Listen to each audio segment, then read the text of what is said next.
High, আমার নাম রাজ আর আপনারা দেখছেন কভার ড্রাইভ উইথ রাজ।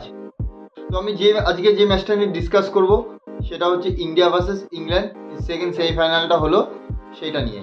তো সঙ্গে থাকুন। অসাধারণ অসাধারণ ক্রিকেট খেলেছে ইন্ডিয়া। রোহিত শর্মার টিম, ইন্ডিয়ার টিম ডমিনেট করে জিতেছে। ইংল্যান্ডকে গেমেই আসতে দেয়নি। ইংল্যান্ড শুধু এই ম্যাচে একটা জিনিসই জিতেছে, সেটা হচ্ছে টস।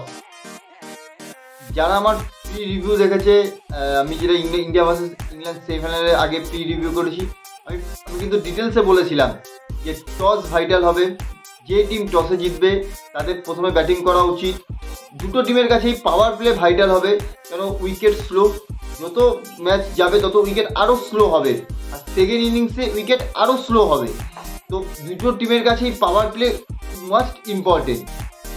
তো সেটাই হয়েছে। বাট ইংল্যান্ড টসে জিতে কেন ফিল্ডিং নিল সেটা এখনও পর্যন্ত ক্লিয়ার না। মেবি জস বাটলার বলেছে ইন্টারভিউতে বৃষ্টির জন্য তারা ফিল্ডিং নিয়েছে, ডাকওয়ার্থ লুইস যদি আসে।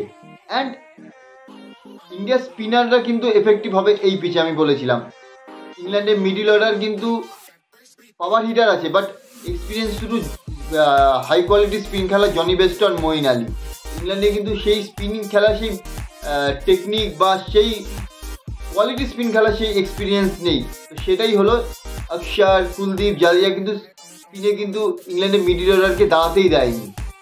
অসাধারণ ক্রিকেট খেলেছে টিম ইন্ডিয়া। আর আমি এটাও বলেছিলাম যে ইন্ডিয়া যদি ডমিনেট করে জেতে তাহলে কিন্তু ইন্ডিয়া ফাইনালে কনফিডেন্স পাবে। তো ইন্ডিয়া ডমিনেট করে জিতেছে, ইংল্যান্ডকে গেমেই আসতে দেয়নি। ইন্ডিয়া ব্যাটিং, বলিং, ফিল্ডিং তিনটে ডিপার্টমেন্টে অসাধারণ ক্রিকেট খেলেছে। তো অসাধারণ টিম ইন্ডিয়া। রোহিত শর্মা অসাধারণ যেভাবে ক্রিকেট খেলেছে, আশা করো ফাইনালও এই গেমটাই কন্টিনিউ করবে, এইভাবে ফিয়ারলেস ক্রিকেটটা খেলবে। প্রথমে আসে ইন্ডিয়ার ব্যাটিং, অসাধারণ ব্যাটিং, স্পেশালি রোহিত শর্মা, সূর্য কুমার যাদব। যেখানে যখন বিরাট কোহলি আর ঋষভ পান্ত তাড়াতাড়ি আউট হয়ে গেছিলো, তারপর এই উইকেটে, স্লো উইকেটে রোহিত শর্মা আর সূর্য কুমার যাদব যেভাবে পার্টনারশিপটা করেছে অসাধারণ। তারা কিন্তু তাদের রান রেটটাকে বা তাদের ইন্টেন্টটাকে কখনো উইকেটে জোর পড়ে গেছে বলে স্লো করেনি। তারা জানতো উইকেট স্লো, এই উইকেটে যদি 150 বা 160 হয়ে যায় এনাফ রান। তো সেই ইন্টেন্টেই ব্যাট করেছে সূর্য কুমার যাদব, অসাধারণ ব্যাট করেছে। আমি কেন স্পেশালি সূর্য কুমার যাদব বলছি, বিকজ আমি আমার আগের ভিডিওতেও বলেছিলাম যখন শুরু হয়েছিল ওয়ার্ল্ড কাপ তার আগে, যে এই স্লো উইকেটে সূর্য কুমারের কাছে চ্যালেঞ্জ হচ্ছে এই স্লো উইকেটে ব্যাট করা। কারণ আমরা সবাই জানি ভালো উইকেটে যখন বল ব্যাটে আসে সূর্য কুমার যাদবের কাছে অনেক শট আছে, থার্ড ম্যান, ফাইন লেগ। যখন উইকেট স্লো হবে, সিরিজ উইকেট স্লো, বল আসবে না ব্যাটে, তখন যদি সূর্য কুমার যাদব রান করতে পারে আর ভিতে রান করতে পারে তাহলে ইন্ডিয়ার জন্য বেনিফিট হবে। বিকজ সূর্য কুমার যাদব এমন একটা প্লেয়ার যে ইন্ডিয়া কম বলে রান বেশি করে, স্ট্রাইক রেট মেনটেন করে। তাহলে ইন্ডিয়া সূর্য কুমার যাদব যদি রান করে, যে রানটা 160, 150 হবে, সেই রানটা 170-80 হবে। এক্সট্রা 15-20 রান এক্সট্রা পাবে ইন্ডিয়া।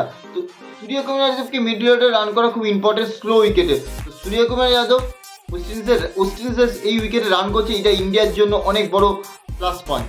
আর তার সঙ্গে রোহিত শর্মা পরপর দুটো ম্যাচে যেভাবে একটা ক্যাপ্টেন ইনিংস খেলেছে অসাধারণ। বিরাট কোহলি রান পাচ্ছে না, রোহিত শর্মা সেই রেসপন্সিবিলিটিটা নিচ্ছে। এমন না যে বিরাট কোহলি আউট হয়ে যাচ্ছে বলে রোহিত শর্মা তার স্ট্রাইক রেটটাকে নিচে আসতে দিচ্ছে। রোহিত শর্মা তার নিজের যে টেম্পো, যে মাইন্ডসেট, সেই মাইন্ডসেটে খেলে যাচ্ছে যে আমি ফিয়ারলেস ক্রিকেট খেলবো, রান করবো। আর রোহিত শর্মা আমরা জানি রোহিত শর্মার কাছে অনেক শট আছে। তো রোহিত শর্মার কাছে এমন কোনো রিজন নেই যে রোহিত শর্মাকে বলে উইকেট ম্যাটার করে, বা রোহিত শর্মাকে কন্ডিশন ম্যাটার করে, বা রোহিত শর্মাকে বলে রান করতে হবে, সিঙ্গেল নিতে হবে। রোহিত শর্মার কাছে বড় শট অ্যাভেলেবেল সবসময় আছে। সে যখন থেকে তার কেরিয়ার শুরু হয়েছে তখন থেকে, যে অন্যদের কাছে যে বলটা তারা সিঙ্গেল বা ডবল নিতে পারবে, রোহিত শর্মার কাছে সেই এবিলিটি আছে। রোহিত শর্মা সেই বলটাকে 6 মারতে পারবে, বিকজ রোহিত শর্মার কাছে এক্সট্রা টাইম আছে। এই জন্য যেদিন রোহিত শর্মা খেলবে, যেদিন যত ভালো বলারই আসো, তার কাছে কিছু না। তারপরে নিচের দিকে কন্ট্রিবিউশন, আমরা এটা যেন না ভুলি, হার্দিক পান্ডিয়া, জাদেজা, অক্ষর যে কন্ট্রিবিউশনটা করেছে তার জন্য আজকে কিন্তু ইন্ডিয়ার রানটা 170 হয়েছে। আমি এখনও বললাম যে হার্দিক পান্ডিয়ার মতো batting allrounder, pace bowling batting allrounder কিন্তু এখনও নেই। আমরা যতই শিবম দুবে হোক বা শার্দুল ঠাকুরকে নিই, হার্দিক পান্ডিয়া যদি ফিট থাকে আর তিনটে ফরম্যাট খেলে তো ইন্ডিয়ার টিম কিন্তু অনেক ব্যালেন্স টিম হবে। হার্দিক পান্ডিয়া একজন কোয়ালিটি অলরাউন্ডার। তো ও ওভারঅল ইন্ডিয়ার ব্যাটিং অসাধারণ হয়েছে। ইয়েস, বিরাট কোহলি, আমি এখনও বলছি বিরাট কোহলি কিন্তু ওপেন করার সিদ্ধান্তটা একদম ঠিক।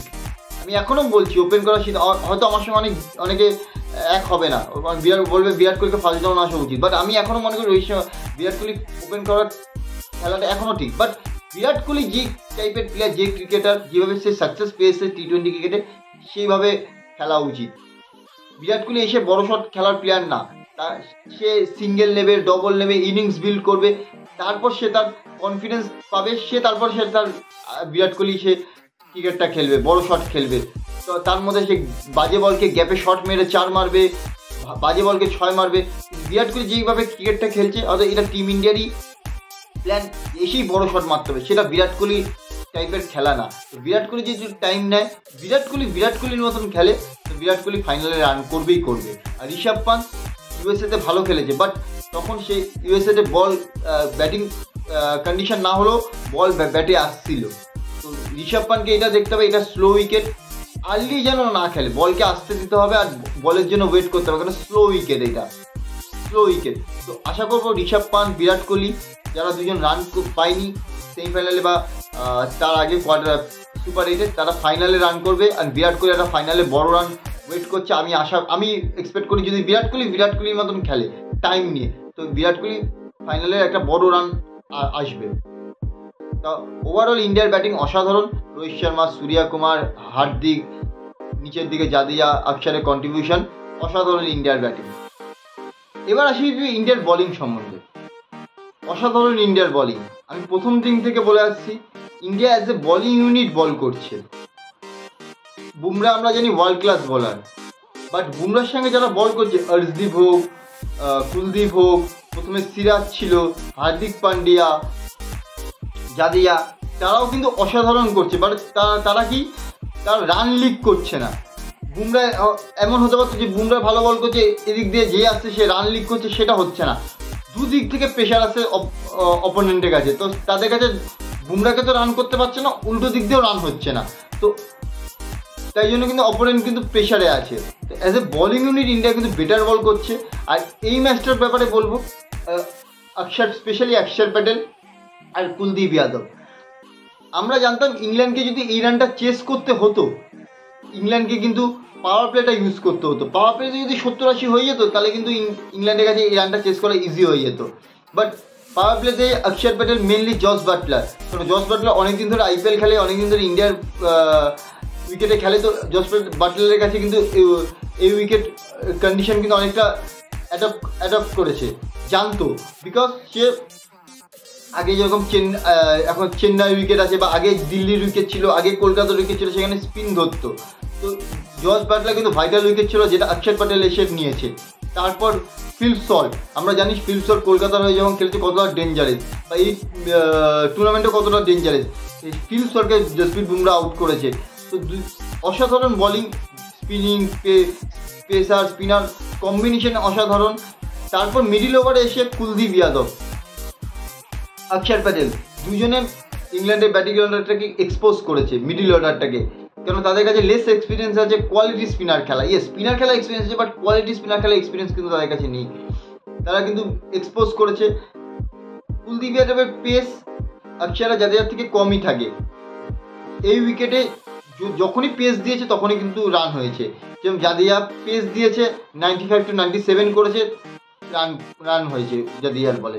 সেখানে অক্ষর প্যাটেল আর কুলদীপ যাদব কিন্তু বেশি পেস দেয়নি, বলিংয়ে ভ্যারিয়েশন এনেছে, লেন্থটাকে ঠিক রেখেছে। তো দুজনে মিডল অর্ডারকে দাঁড়াতেই দেয়নি ইংল্যান্ডের।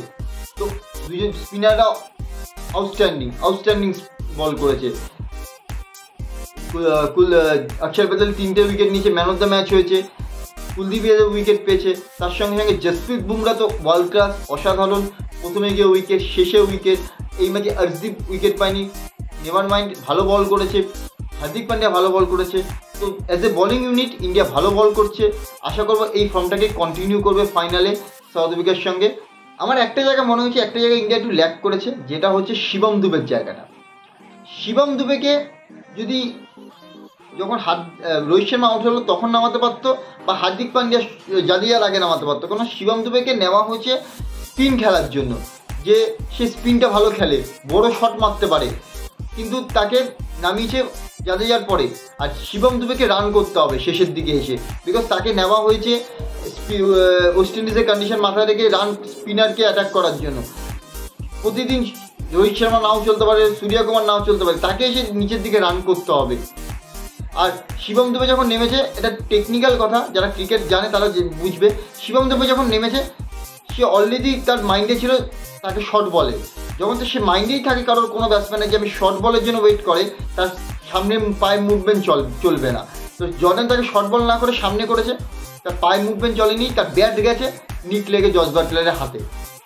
সে যদি ওয়েট করতো সামনে, যে কোনো ব্যাটসম্যান যদি ওয়েট করে সামনের বলের জন্য, তার ব্যাক লেগটা ফ্রি থাকে, সে শর্ট বলও খেলতে পারবে, বাউন্সারও ডাক করতে পারবে, সামনের বলও খেলতে পারবে। কিন্তু শিবম দুবেকে দেখে মনে হয়েছে সে শর্ট বলের জন্য ওয়েট করেছে, সামনে বল করেছে জর্ডান, নিট লেগে জস বাটলারের হাতে। তো শিবম দুবেকে অলওয়েজ সামনের বলের জন্য ওয়েট করা উচিত, আর তাকে রান করতে হবে।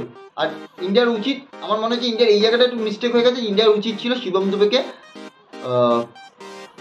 রোহিত শর্মার পরে বা হার্দিক পান্ডিয়ার পরে জাদেজার আগে নামানো, কেন সে তাকে স্পিনটা খেলা, যে সে স্পিনটা ভালো খেলে। এবার আসি একটু ইংল্যান্ডের কথা। অনেস্টলি স্পিকিং, আমার কাছে মানে ইংল্যান্ডে বলার মতন কিছু নেই, মানে কি বলবো।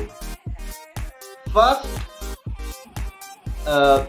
টসে জিতে এই উইকেটে, ওয়েস্ট ইন্ডিজ উইকেটে, যেখানে জানে বল উইকেট স্লো হবে, আর সেই টসে জিতে তারা বোলিং নিয়েছে। আর জানি ইন্ডিয়ার কাছে কোয়ালিটি স্পিনার আছে।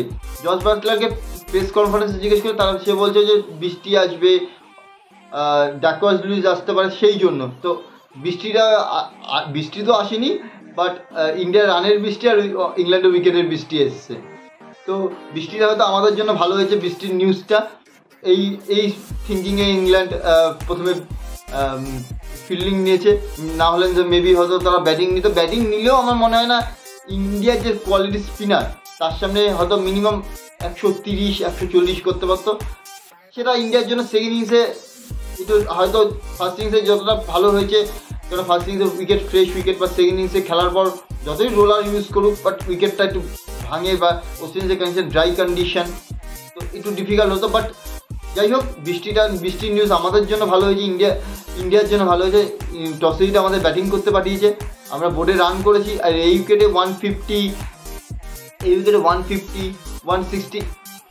এনাফ রান ছিল, সেখানে 170 10-15 রান এক্সট্রা হয়ে গেছে। তো তারপর ইন্ডিয়ার বলাররা যেভাবে বল করেছে অসাধারণ। আমি আগেও বলেছিলাম আমার প্রি রিভিউতে, ইংল্যান্ডের মেন সমস্যা হচ্ছে তাদের ডেথ বলিং, নতুন বলিং আর ডেথ বলিং। নতুন বলে তারা উইকেট পেয়েছে, বিরাট কোহলি, ঋষভ পান্ট, বাট ডেথ বলিংয়ে কিন্তু রান ইন্ডিয়া করেছে। আর তাদের কাছে তাদের আরও একটা মেন সমস্যা, তাদের মিডিল অর্ডার। কীভাবে তারা ইন্ডিয়ার কোয়ালিটি স্পিনার খেলবে, সেটা কিন্তু তাদের কাছে লেস এক্সপিরিয়েন্স, বিকজ তাদের কাছে পাওয়ার হিটার আছে, তাদের কাছে ওপেনাররা ইনিংস তৈরি করে দিলে সেই মিডিল অর্ডাররা, তাদের কাছে লিভিংস্টোন আছে, হ্যারি ব্রুক আছে, বেস্টো আছে, তাদের এসে বড় শট খেলতে পারে, বা জর্ডান আছে। বাট যদি ওপেনাররা রান্না করতে পারে, কীভাবে ইনিংস বিল্ড করতে হবে এই কন্ডিশনে স্লো উইকেটে ইন্ডিয়ার কোয়ালিটি স্পিনারের কাছে, সে তাদের কাছে এক্সপিরিয়েন্স নেই। তাদের কাছে একমাত্র এক্সপিরিয়েন্স প্লেয়ার মিডিল অর্ডারে Moeen Ali and Jonny Bairstow, but তারাও রান করতে পারেনি। তারপরে তাদের মেন স্ট্রং পয়েন্ট হচ্ছে তাদের ওপেনার, তারা power play, Phil Salt and Jos Buttler, যেখানে তারা কিন্তু পাওয়ার প্লেতে তাদের ওপেনাররা আউট হয়ে গেছে, তাই জন্য তাদের বেস তৈরি হয়নি। আর 170 রান এই উইকেটে ইন্ডিয়ার বোলিংয়ে এগেছে ডিফিকাল্ট ছিল। তো যেটা হওয়া সেটাই হয়েছে, মিডিল অর্ডার এক্সপোজ হয়ে গেছে, ইন্ডিয়ার বলাররা স্পিনাররা তাদের কোয়ালিটি দেখিয়েছে। তো ওভারঅল ইংল্যান্ডের ডিসিশন, ইংল্যান্ডে কিন্তু আমি একটা কথা বলবো, ইংল্যান্ড কিন্তু হারিনি কিন্তু সেকেন্ড ইনিংসে ব্যাট করে কিন্তু তারা হেরে গেছে। তো প্রথমেই যখন তারা টসে জিতে প্রথমে ফিল্ডিং নিয়েছে, অ্যান্ড তারা মেন্টালিটিতে হেরে গেছে। যখন দেখেছে লিভিংস্টোনের বল হার্দিক পান্ডিয়ার কাছে হাঁটুর নিচে, বা আদিল রশিদের বল হাঁটুর নিচে, তারা অলরেডি বুঝে গেছে যে এই উইকেটে যদি 170 হয়, ইন্ডিয়ার কাছে যে কোয়ালিটি স্পিনার আছে তারা রান চেস করা ডিফিকাল্ট, যদি ইনকেস তারা পাওয়ার প্লেটা ইউজ না করতে পারে। তো যেটা হওয়া সেটাই হয়েছে, তারা অলরেডি ফার্স্ট ইনিংস অ্যান্ড টসেই হেরে বসে আছে। অফিসিয়ালি তারা সেকেন্ড ইনিংসে গিয়ে হেরেছে, যেহেতু তারপর তারা পাওয়ার প্লেও ইউজ করতে পারেনি, তাদের ব্যাটিং অর্ডারও ওপেনাররাও চলেনি। তো ওভারঅল ইন্ডিয়া ডমিনেটিং পারফরমেন্স করেছে। ওভারঅল যদি আমি এই ম্যাচটাকে সাম আপ করি, তো ইন্ডিয়ার আমি কোনো দিকেই বলবো না যে কোনো দিকে প্রবলেম আছে। ইয়েস, একটা দিকে প্রবলেম আছে, যেটা প্রবলেম সেটা বলেছি, শিবম দুবেকে রান করতে হবে, বিরাট কোহলির মতন খেলতে হবে ইনিংস। সবাই সব খেলার সবার স্ট্রাকচার বা সবার টেকনিক এক না, বা সবার খেলার মাইন্ডসেট এক না। বিরাট কোহলির মতন যে এতদিন যেভাবে সে টি-20 সাকসেস পেয়ে এসছে সেভাবে খেলতে হবে। অ্যান্ড ঋষভ পান্টকে উইকেট স্লো হলে ঋষভ পান্টকে আরেকটু ওয়েট করে, সেই জন্য আরেকটুখানি পেশেন্স রাখে। তোর বল ব্যাটে ইউএসএতে যেরকম বল ব্যাটে আসছিলো সেভাবে বল ব্যাটে আসছে না, তো তাকে একটু পেশেন্স রেখে খেলতে হবে। ইয়েস, ঋষভ পান্টের মতনই খেলবে, বাট একটু ওয়েট করে, কেন উইকেট স্লো। ওভারঅল ইন্ডিয়ার ব্যাটিং, ইন্ডিয়ার বলিং সব দিকেই কভার, ফিল্ডিংও এই ম্যাচে অনেক ইমপ্রুভ হয়েছে। তো আশা করো ফাইনালে এই ফর্মটাও কন্টিনিউ করবে, আর বিরাট কোহলি, ঋষভ পান্ট, শিবম দুবে ফাইনালে রান করবে। আর বিরাট কোহলির থেকে আমরা একটা বড় রানে ওয়েট করছি, অনেক বড় প্লেয়ার, বড় ম্যাচে বড় প্লেয়ার যেন আবার জ্বলে ওঠে। তো আশা করবো বিরাট কোহলি ফাইনালে রান করবে, আর টিম ইন্ডিয়া যেভাবে ফিয়ারলেস ক্রিকেটটা খেলেছে সেটাও যেন ফাইনালি কন্টিনিউ করে, ফাইনালে যেন চিন্তা না করে এটা ফাইনাল বা বড় অকেশন, ফাইনালকে একটা ম্যাচ হিসেবেই নেয়।